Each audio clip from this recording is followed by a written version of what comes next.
A few years ago, I bought something on eBay that probably shouldn't exist. I remember scrolling late at night, half paying attention, when I started running into these strange custom cartridge boards on eBay. Stuff I didn't even know was a thing. Bare PCBs with game names and graphics printed right on them. Bubble Bobble, Pole Position, things that looked half prototype, half finished product. That sent me down a rabbit hole. I started searching wider places like Tindy, PCB Way, and suddenly there were even more. Games like Great Gianna Sisters, Pac-Man, Impossible Mission, all on custom boards. I had no idea people were out here making physical cartridges like this at all. And somewhere in the middle of that search, this one stopped me cold. Super Mario Brothers. So of course, I bought it.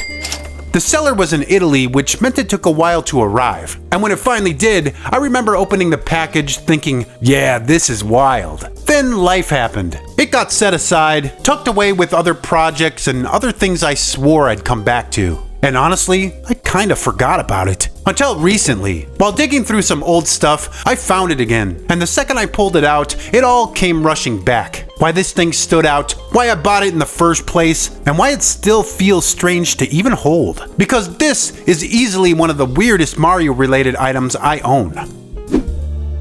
So this is it. What you're looking at here is a cartridge, but not for the NES. This is Super Mario Bros. On a cartridge made for a completely different system. This is the Commodore 64 version. And before anything else, it's important to say this right up front. This is not an official Nintendo release. This isn't licensed. This isn't something you would have ever seen in a store back in the day. It's a fan-made cartridge built by a seller in Italy, using custom ROMs and a custom printed circuit board. And honestly, just look at it. The first thing that grabbed me was the board itself. The Super Mario logo is printed directly onto the PCB, front and center, like it's proud of what it is. The chips are all right there, fully exposed, no plastic shell, no labels. It doesn't feel like a normal game cartridge. It feels more like a prototype, or a dev board, or some alternate universe artifact where Mario somehow escaped the NES and ended up here instead.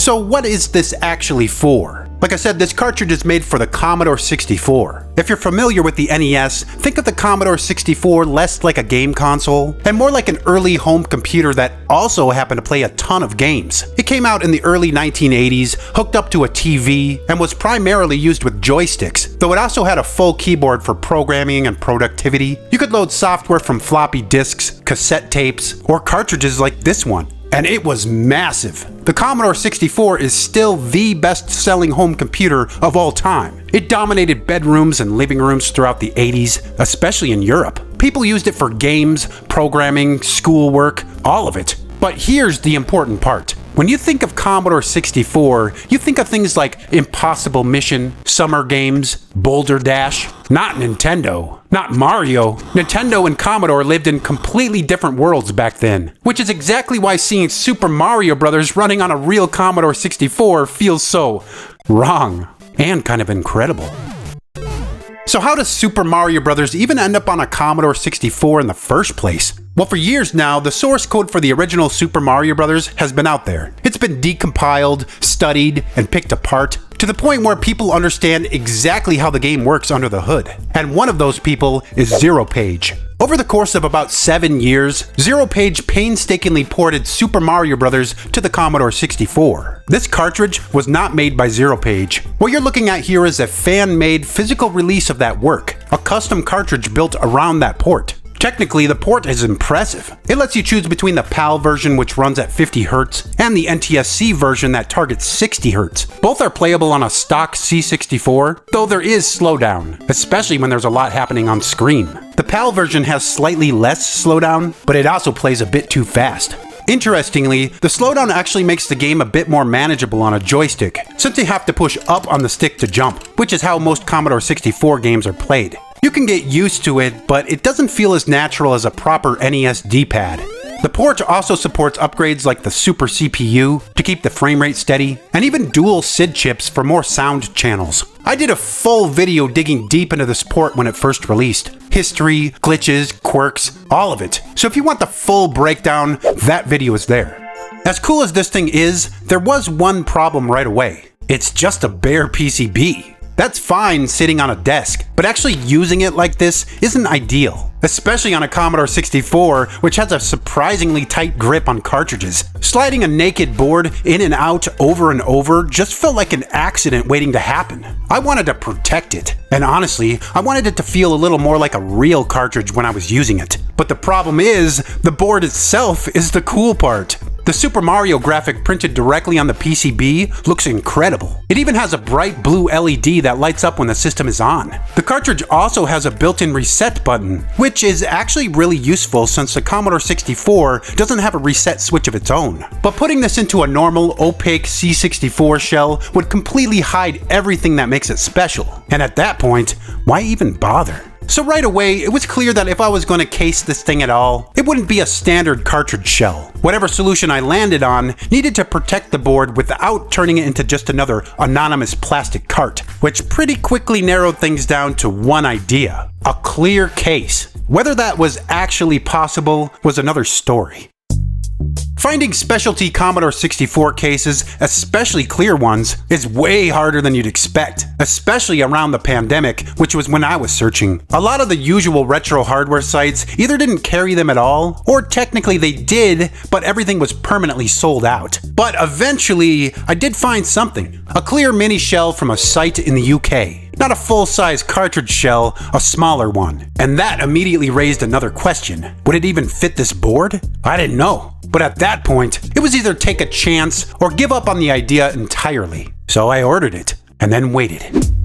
This was the moment of truth. Once the shell finally arrived, I lined everything up carefully and slid the board inside, half expecting it to not fit at all. But surprisingly, it did!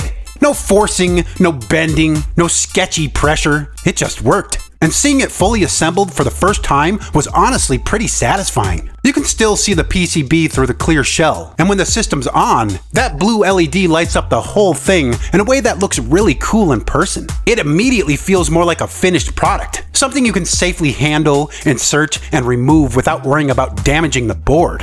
But yeah, there are trade-offs. The reset button is still there, but it's basically unreachable now. And while the clear shell does its job, it doesn't show off the graphics quite as well as I'd hoped. The plastic dulls things a bit, and some of the artwork gets obscured depending on the angle. So no, it doesn't look as cool as the bare PCB. But for me, it was a small price to pay. The board is protected, the LED still shines through, and it feels like something that's meant to be used, not just admired on a desk. And that meant it was finally time to do the most important part: actually plug it in.